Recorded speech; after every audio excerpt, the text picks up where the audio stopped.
everybody, this is the Vikstrand. Today we're going to talk about Cube.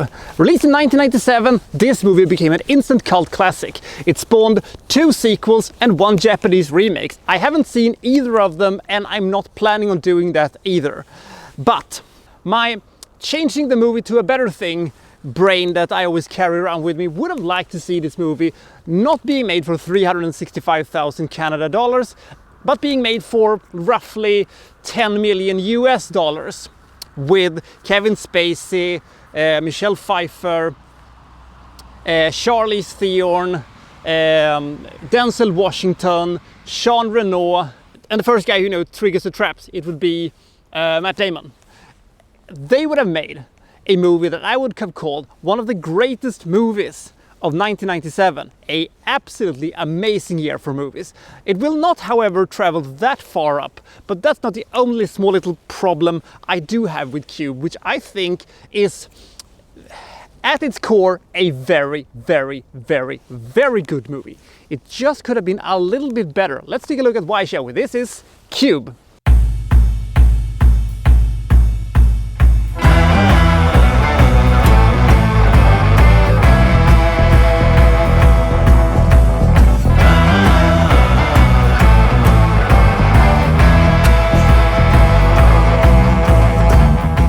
Six strangers wakes up in a cube-shaped chamber, and they don't know how they got there. They just, fell asleep and woke up here. And if you open up one of the doors that leads out of the cube, you find yourself into a different chamber that looks exactly like the one you passed through. Sometimes they can have a different color. And if you walk inside of it, there is a chance that it is booby-trapped and you will be instantly murdered by this very, very Tom and Jerry-esque, ludicrously violent traps that they're setting up there. And now they're gonna have to work together to see if they can escape the cube, if there is such a thing as escaping the cube. Who's built it here? What's its purpose? And there's also going to be tension within the group that might, be even more dangerous than the actual traps. This movie is super basic, but that is also what makes it so great, because it is basically, you have to figure out, if I go into this chamber, will I die or will I not die? And they're figuring out different ways of trying to navigate through this maze, and they're trying to figure out different ways of fooling the traps and stuff like that. And different traps, you react with different things and stuff like that. It is a really fascinating little piece of story we're having here, and also I love the discussions that they're having about who's responsible for this. Is it bored out billionaires? Is it the military industrial complex? Is it the Pentagon? Who has designed it? Why? And where are they? Are they in space? Are they underground? Where can this structure be? It seems to be so enormous. What is the purpose of it? And by the way, there's a shaking going on at some points. Why is this happening? Despite the very low price tag on this movie still holds up and it still looks great. Even the special effects kind of works. And the only problem I have with this one, and now I'm gonna be super hypocritical here, and I'm not minding being that, but I would have liked to see more traps and more gore. Usually when I am reviewing movies like Saw and stuff like that, I just get so bored with how stupid everybody are, and the only thing that kind of solves it is the gore, but it also feels excessive and gimmicky. Now in this movie, I think they could have used the traps even more. That doesn't stop them from having this conversation about who is creating the cube, why is this here, because the fact is that they're trying to solve this thing with math and with logic and deduction. I love that. So I think they could have had both things. They could have had both, solving this thing with math and deduction and stuff like that, and triggering traps and creating memorable gore, because there's also a lot of tension in this one, because the sequences when they're walking through the maze would have to be extra quiet, otherwise they will be impaled.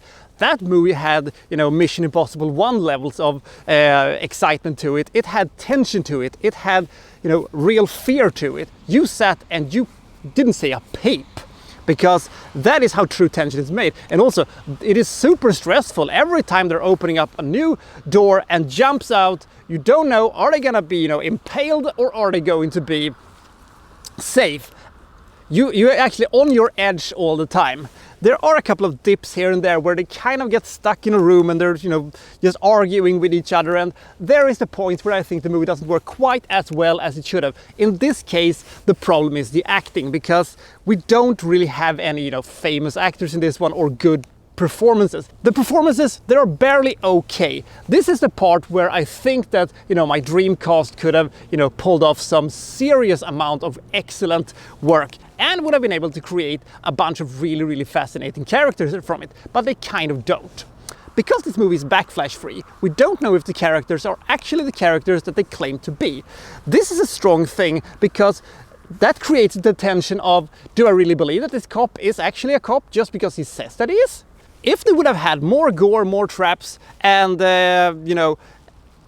a better cast, this movie could have been absolutely magnificent. But I still think that this is a great piece of, indie movie excellence. It is very tense, it is very creative, and it is, made on such a very small budget, but they still pull out more tension and more suspense than, most movies made around this time.